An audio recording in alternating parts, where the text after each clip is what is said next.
Le COVID-19 donne des sueurs froides au marché.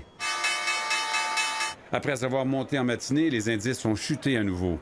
À Bruxelles, les membres de l'Union européenne promettent d'intervenir pour soutenir les économies ébranlées. EU is ready to use all the available policy options. L'Union européenne est prête à utiliser tous les outils disponibles, dit le commissaire à l'économie Paolo Gentiloni.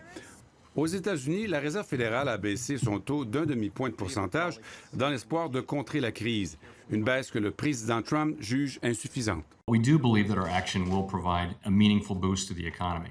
Nous n'avons pas toutes les réponses, mais nous croyons que cette mesure aidera l'économie, dit le président de la Fed. Thanks very much. Le ralentissement économique menace aussi le Canada, mais le premier ministre se fait rassurant pour la santé de l'économie comme pour celle des Canadiens. Nous reconnaissons aussi qu'il va peut-être avoir besoin de plus de ressources et le gouvernement fédéral va toujours être là pour regarder comment on peut encore mieux aider à garder les Canadiens en sécurité. Bonjour, messieurs, dames. Pendant ce temps, de nombreux pays redoublent leurs efforts pour contenir l'épidémie. Le président de la France réquisitionne tous les masques pour les redistribuer au personnel médical et aux malades. J'ai annoncé ce matin même que je dégelais 260 millions d'euros supplémentaires qui vont aller directement dans les hôpitaux français.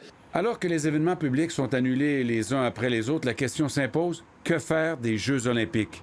Le CIO maintient que la flamme sera allumée tel que prévu le 24 juillet à Tokyo. Les Jeux vont se tenir quoi qu'il arrive, dit le porte-parole du CIO. En attendant, le nombre de victimes augmente. Au Japon, ce n'est pas l'avenir des Jeux olympiques qui préoccupe Julien Bergeron. Il a contracté le COVID-19 sur le Diamond Princess. Sa conjointe Manon Trudel ne peut lui parler qu'au téléphone à travers la fenêtre de sa chambre d'hôpital. Pour M. Bergeron et son épouse, l'espoir, c'est de guérir et de revenir au Québec. Michel Jean, TVA Nouvelle Montréal.